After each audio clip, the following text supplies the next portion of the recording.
One popular book that many college students have been required to read is Makes Me Wanna Holler by Nathan McCall.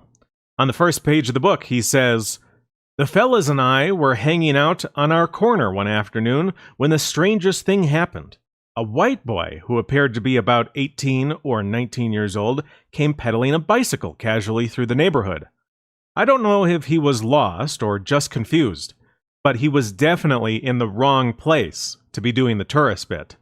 Somebody spotted him and pointed him out to the rest of us. Look, what's that motherfucker doing riding through here? Is he crazy?" It was automatic. We all took off after him.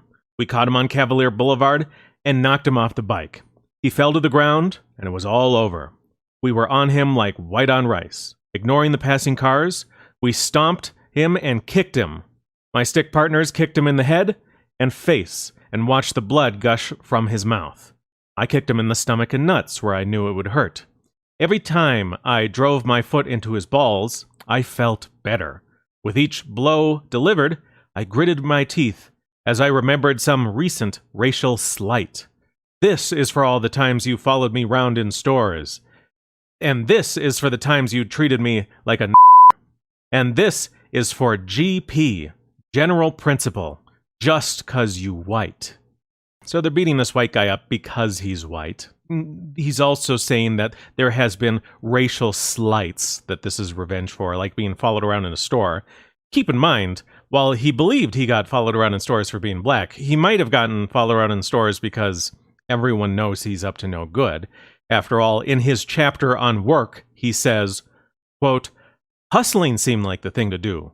With Shell Shock as my main partner, I tried every nickel and dime hustle I ran across, focusing mainly on stealing. We stole everything that wasn't nailed down, from school books, which we sold at half price, to wallets, which we lifted from guys' rear pockets.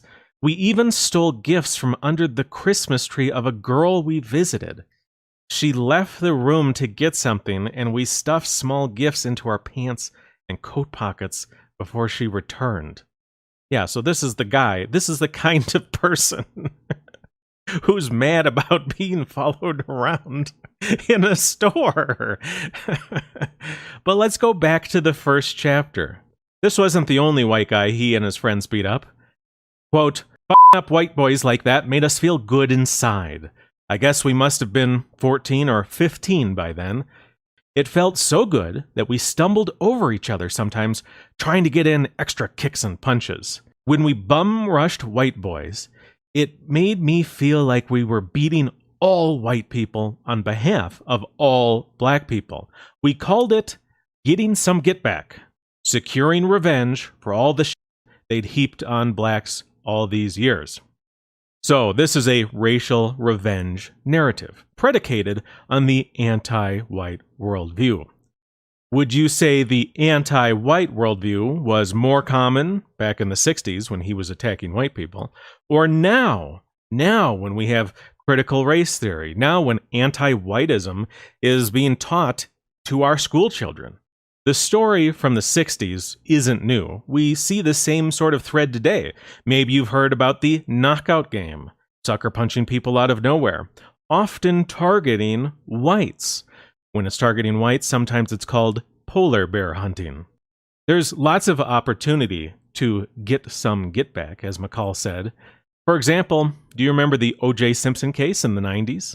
When Professor Michael Dyson was asked if the people celebrating O.J. Simpson's acquittal actually believed he was innocent, he responded, quote, "Absolutely not. I don't think we should make the mistake of believing that black people who celebrated A, thought O.J. was innocent, or B, were even concerned most about O.J. as opposed to their Uncle Charlie or Bubba or their sister Shanae or their Aunt Jackie, who had been screwed over by the system that never paid attention to them. Again, O.J. was beyond his body. O.J. was a term that represented every black person, and that got beat up by the criminal justice system, and now we have found some vindication. And guess what, white America? It was a black man you loved.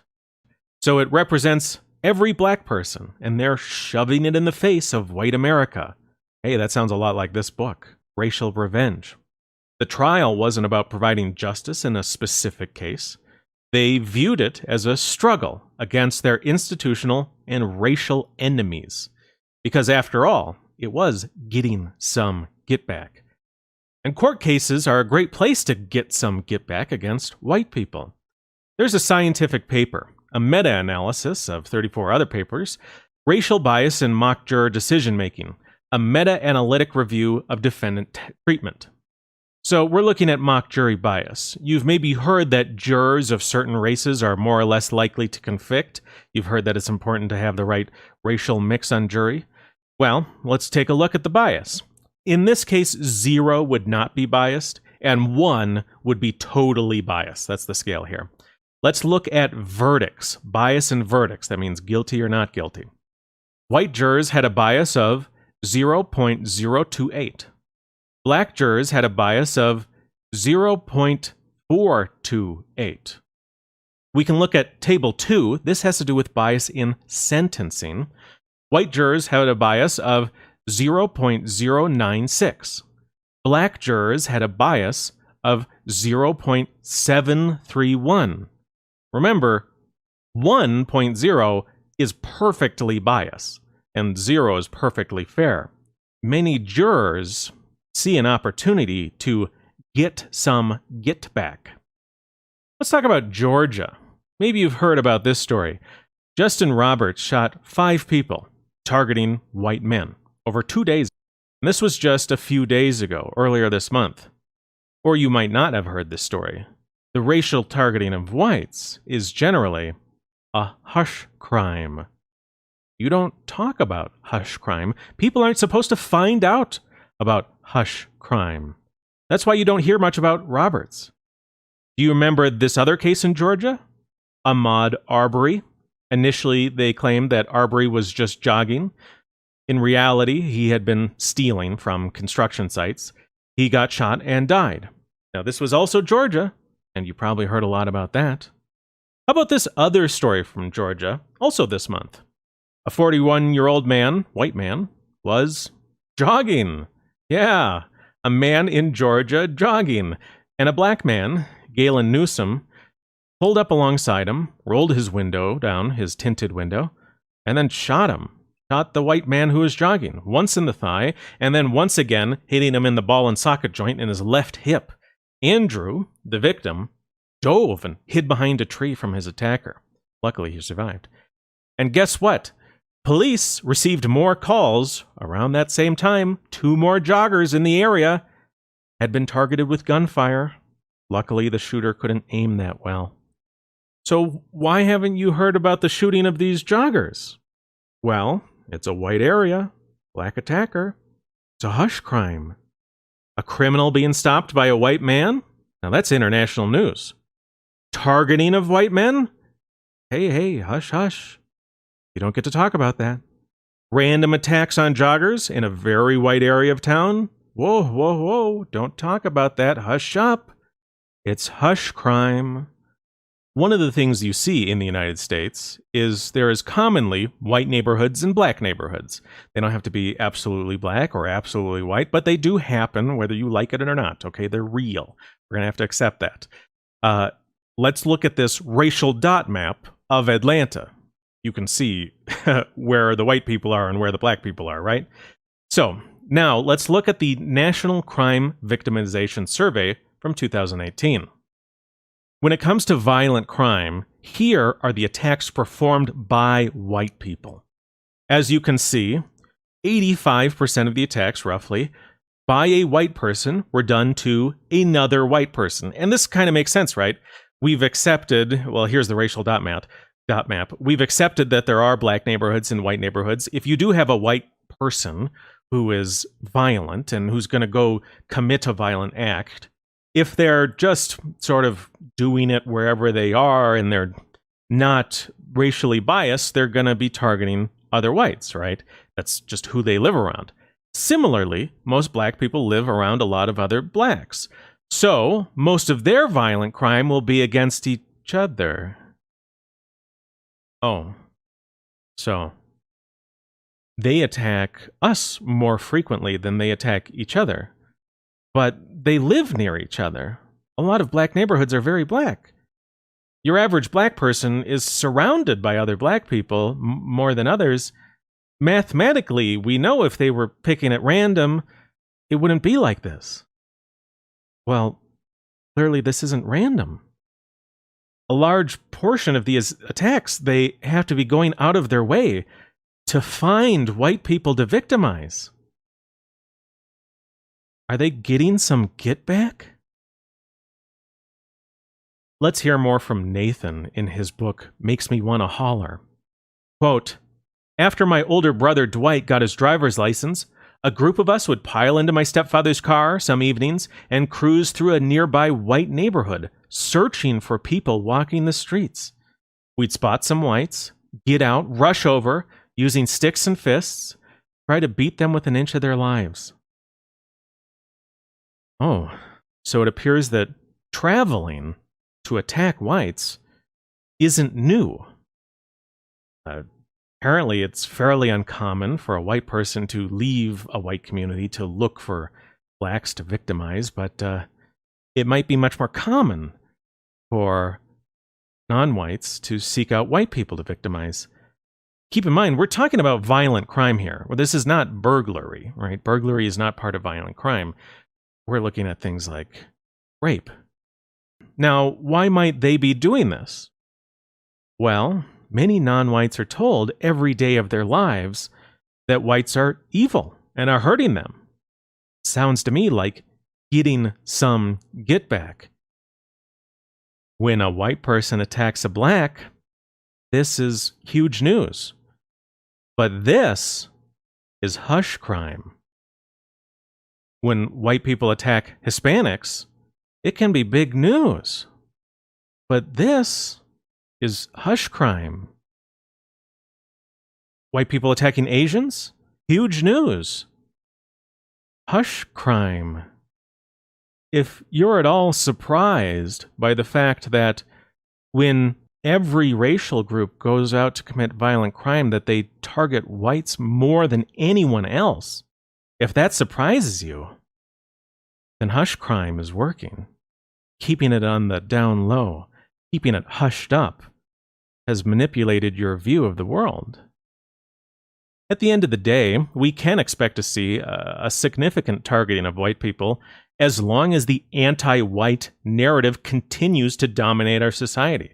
As long as people are told that whites deserve some get back, they will seek out to give whites some get back. And non-whites aren't the only people who have been infected with anti-whiteism. Many white people have been brought up to hate themselves. Maybe you saw this viral tweet. Can't stop thinking about how yesterday a white girl in my class said she's planning on never having kids because she doesn't want to create any more white people. This tweet got various responses of praise, including a national hero. Tag her, I would like to thank her. Doing the Lord's work. And honestly, yeah, me too.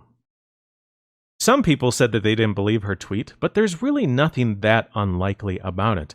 Many white people have a negative view of their own people. They dislike other whites.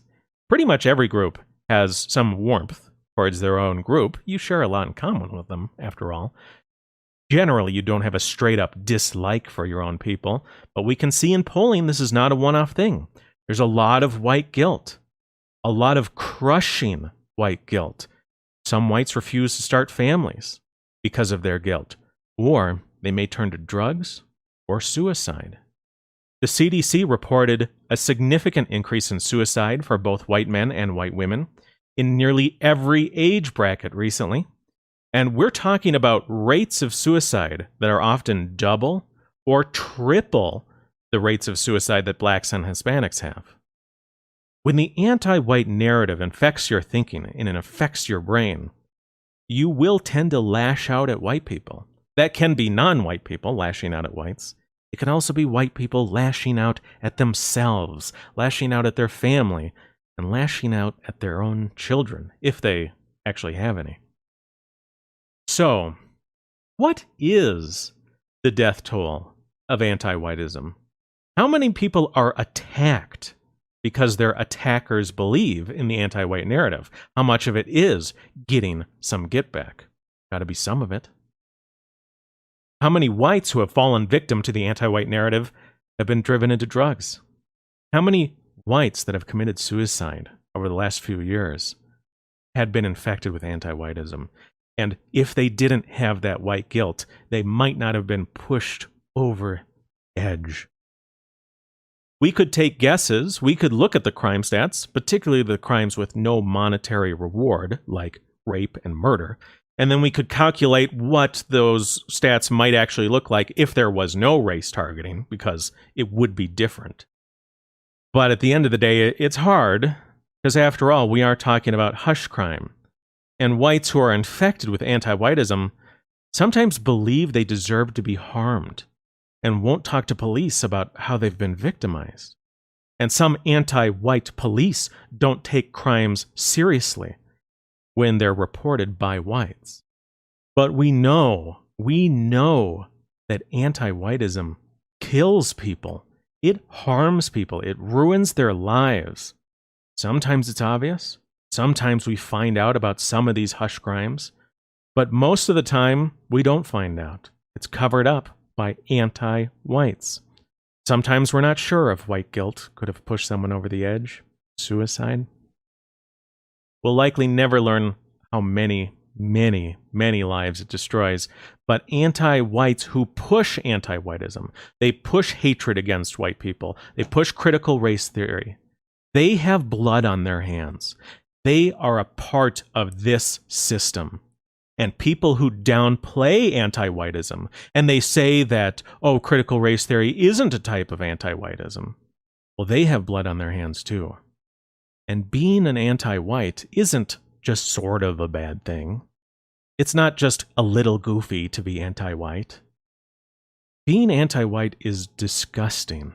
It is unacceptable. Anti-whites should have to answer for these attacks, these deaths. They should have to explain themselves publicly for their abhorrent, vile behavior.